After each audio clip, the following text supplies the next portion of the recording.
Welcome, Panda fam. I hope this finds you well. We are here for another Punchy Panda show, and we just have to jump into the 251 news.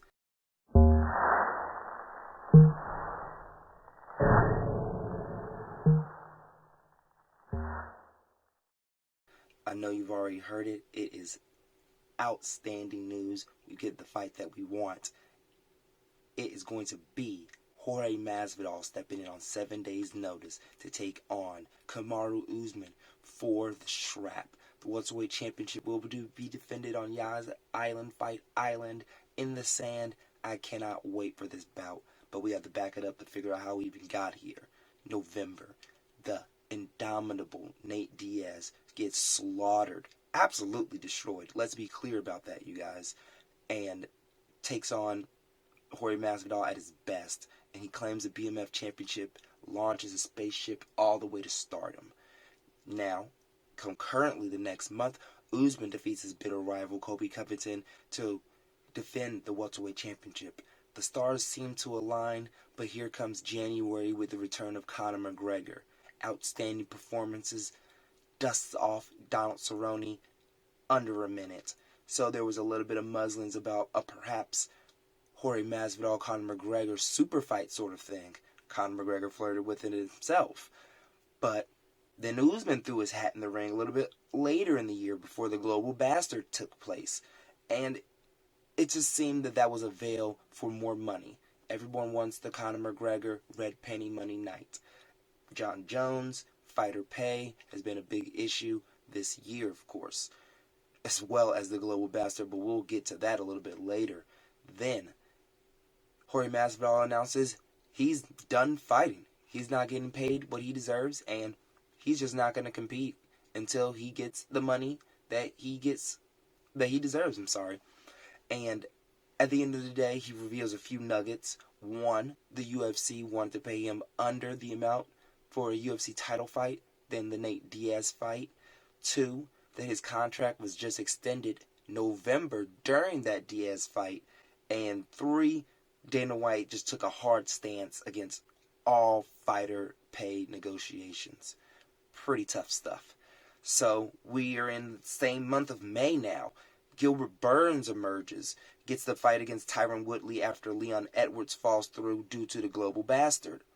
Absolutely stunning performance. You see a trend here. Stunning performance after stunning performance after stunning performance in this welterweight division. One of the most stacked divisions in the UFC. Gilbert Burns' 5-round decision over Tyron Woodley becomes a new number one contender, and the fight is announced for July 11th. Gilbert Burns taking on Kamaru Usman for the welterweight championship. But that just was not meant to be. They had a great story behind it, former training partners. It was previously linked that the fight between Jorge Masvidal and Kamaru Usman would be for Fight Island, of course, but negotiations just could not prevail.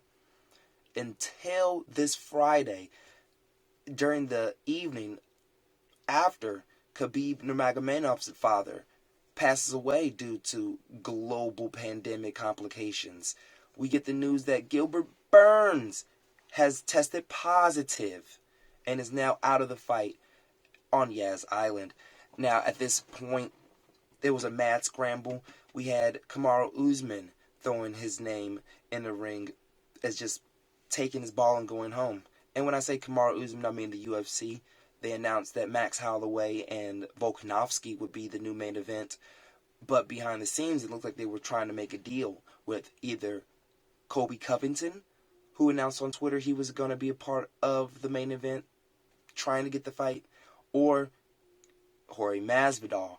It looks like, in the end, Masvidal was able to get things done. It was announced late yesterday that the fight is official. Earlier on in the day, they were attempting to make sure that the protocols for the global pandemic were being followed, and it looks like Jorge Masvidal had to take four tests to make sure this contest was secured. And I'm just going to make an aside here. The amount of money that they have to pay him for taking these 4 tests must have been worth it. Back in. Unbelievable negotiating that the UFC was able to get this job done. Taking so many COVID tests back to back is just daunting in itself. But the fight is done. We get what we deserve as MMA fans for being so diligent and being so hopeful during this global bastard. And as a fan of the sport and as an admirer of all athletes, this contest is going to be high level. Of course, the bookers have it 3-1 for Usman right now, but the lines I see getting a lot closer as the fight gets through when more footage of Masvidal comes out. Once the bookers know that Masvidal's been training this entire time, this fight has always been on the books, and at the end of the day, Masvidal's always have to worry about wrestlers. His strength and his speed and his punches have gone up throughout the years, and his output against Nate Diaz was really the determining factor. He just could not get off. But Usman is so strong, and his clinch is unbreakable. I just don't understand how Jorge Masvidal is going to get free from him if he's able to get the takedown. That's all what Ben Askren thought as well, and we know how that turned out, fan to fam. So they did it. The fight is set for July 11th. Remember, it's going to be Usman versus Masvidal. The resurrection has been completed, and what a fight. I don't know exactly, as all fights do, don't know exactly how it's going to go. It looks like striking versus grappler, but Jorge Masvidal is slick. He's from the streets. He's been in the game such a long time. He's picked up tools that I don't believe that Usman has. Usman is, honestly, I don't believe he even has over 20 fights. That is maybe a big determining factor. Wear and tear versus longevity and dominance. We'll see. Well, I hope this guys gets you in good spirits, and it hopefully lifts your spirits up. It's been tough times, of course, with the passing of Khabib Nurmagomedov's father and Gilbert Burns testing the same day. There was a lot of dread hanging over the community. There was a lot of doubt in the face of sports in general in this country. And I just hope that you guys can keep your spirits up. You guys know that I'm always here to talk. You can always hit me up on Twitter or down in the comments.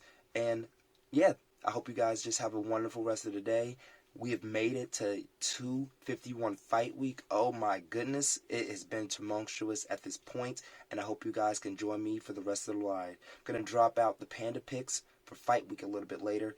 You guys, thank you so much for joining me. I hope you guys have a wonderful day. Stay on top and always punch up, fam.